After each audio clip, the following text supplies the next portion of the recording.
Pemirsa, cekak anggaran ongkos dinaikkan. Pemprov Jakarta berencana menaikkan tarif Transjakarta dari 3.500 menjadi 5.000 demi menutup biaya operasionalnya.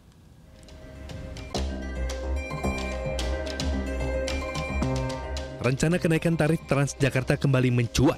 Muncul kabar tarif Transjakarta akan naik dari Rp3.500 menjadi Rp5.000 atau sebesar 43%. Kepala Dinas Perhubungan Jakarta, Syafrin Liputo, buka suara. Ia menyebut kenaikan tarif diperlukan untuk menutup penurunan cost recovery atau biaya operasional di Transjakarta. Namun besarannya belum diketahui.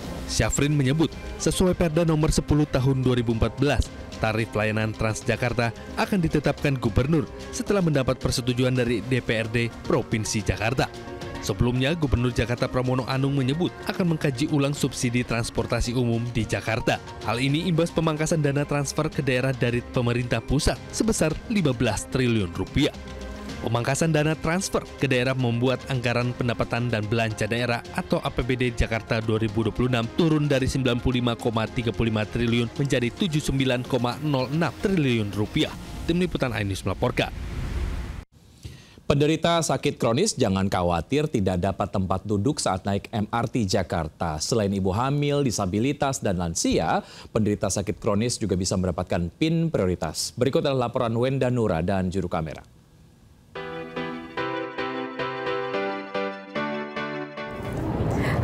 Pemirsa RCTI, mungkin sudah pada tahu ya kalau untuk naik MRT Jakarta ini ada PIN khusus untuk ibu hamil.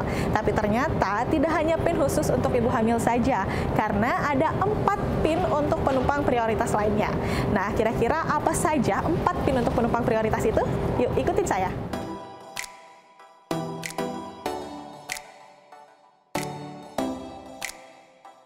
Di sini kita ada 5 kategori PIN. Atau di MKIG MRT. Nah, ini dia pemirsa 5 PIN untuk penumpang prioritas MRT. Nah, kelima PIN ini dibedakan sesuai warna dan peruntukannya. Nah, contohnya ada dengan warna ungu dengan lambang jantung. Ini diperuntukkan untuk penumpang yang memiliki penyakit kronis. Tadi udah dijelasin sama mbaknya kalau penyakit kronis diantaranya adalah asma, komplikasi jantung, hipertensi, dan lain sebagainya. Dan untuk mendapatkan PIN prioritas ini, Anda harus membawa kartu identitas dan bisa langsung mendaftar di loket yang ada di stasiun MRT. Dan untuk penyakit kronis ataupun untuk mendapatkan PIN dengan prioritas hamil, ini harus mencantumkan rekam medis dari dokter. Begitu. Dan selain ada untuk penyakit kronis, untuk ibu hamil, ada juga PIN prioritas lainnya. Ini ada untuk tunarungu, ada juga untuk lansia, dan ada untuk disabilitas.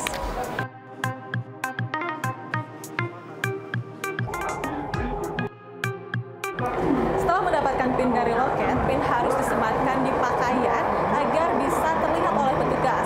Nah, hal ini untuk mempermudah petugas mengenali kebutuhan dari penumpang prioritas, seperti dicarikan tempat duduk, baik di kursi penumpang prioritas ataupun di kursi penumpang umum.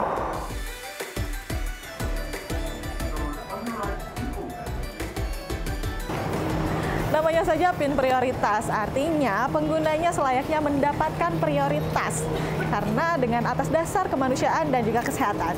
Jangan lupa untuk selalu memberikan tempat duduk Anda bagi mereka yang membutuhkan. Dari Jakarta, Wenda Nura bersama juru kamera Rizky Solehudin, iNews melaporkan. Puluhan mobil terperosok akibat jalan tinggi sebelah di Penjaringan, Jakarta Utara, meresahkan warga dan pengendara. Pagi tadi, Gubernur Pramono Anung akhirnya mengecek jalan bermasalah yang dibangun dengan dana CSR perusahaan tersebut.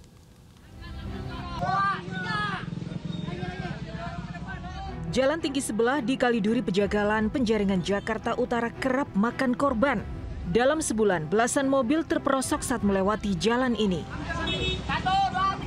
Jalan sepanjang 300 meter ini, satu lajur lebih tinggi sudah dicor, sementara lajur sebelahnya jauh lebih rendah. Tidak ada pembatas apapun di antara kedua lajur hingga membahayakan pengendara yang melintas. Keresahan warga soal kondisi jalan beda tinggi akhirnya sampai ke telinga Gubernur Jakarta Pramono Anung. Pagi tadi, Pramono Anung langsung mengecek kondisi jalan. Meski hanya sebentar berada di lokasi, Pramono Anung berjanji akan segera mencari solusi atas masalah ini. Sebelumnya, Pramono Anung menyebut persoalan beda tinggi jalan di Penjaringan, Jakarta Utara akibat proyek mangkrak yang dikerjakan perusahaan. Jalan penghubung Teluk Gong dan Pluit itu dibangun dengan dana CSR perusahaan pada 2016 di era Gubernur Ahok. Namun setelah Ahok lengser, perbaikan jalan tidak dilanjutkan. Bisa nggak punya data, Pak? Kan tadi asetnya Bina Marga, Pak? Ya, aset di kita. Karena pada saat itu semua jalan banyak dikerjakan oleh pihak swasta. Jadi kami baru akan cek ini merupakan kewajiban apa, CSR atau bentuk apa lainnya. Meski bukan dibangun oleh APBD, warga berharap proyek jalan ini bisa dilanjutkan agar tidak terus-menerus memakan korban. Dari Jakarta, Tim Liputan iNews melaporkan. Pemirsa, tidak semua pihak setuju dengan umroh mandiri yang baru saja dilegalkan oleh pemerintah. Penolakan datang dari Ampuri dengan alasan umroh mandiri berpotensi mematikan usaha penyelenggara perjalanan umroh.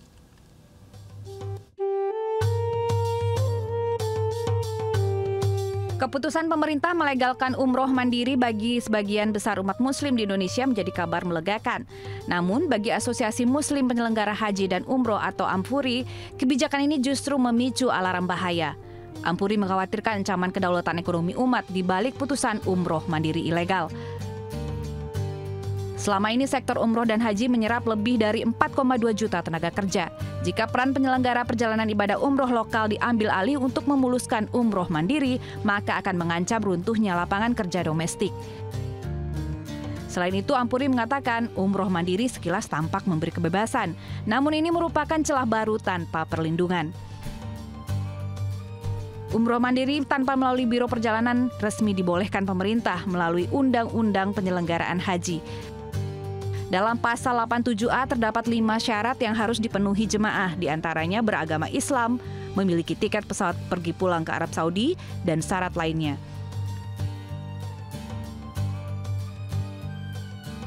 Umroh mandiri biasanya ramai dilakukan pada kalangan muda.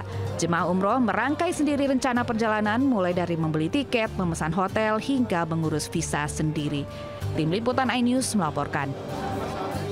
Pemirsa, warung bakso berbahan dasar daging babi viral di Bantul, Yogyakarta. Akal bulus pemilik warung terungkap gara-gara tidak mau memasang pemberitahuan tentang menu non-halal di spanduk warungnya.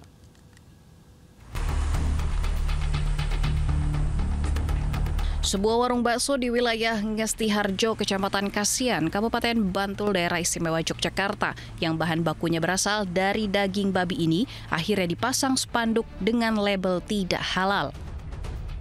Tulisan bakso babi yang dipasang oleh Muspika dan Ormas Islam sebagai upaya agar umat muslim tidak tertipu dengan bakso yang dijual.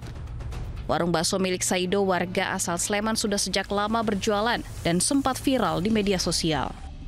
Bagi warga Ngestiharjo memang sudah tidak asing dan mengetahui jika bahan bakunya menggunakan bahan daging babi. Namun tidak bagi orang luar hingga menimbulkan kecemasan dan khawatir termakan oleh umat muslim. Kini warga tak perlu cemas karena label non-halal sudah terpasang di warung bakso. Pemilik warung pun tak keberatan atau mengeluh pendapatan akan berkurang setelah dipasang tulisan bakso non-halal karena mengandung daging babi. Dari Bantul, Yogyakarta, Trisna Purwoko, iNews melaporkan.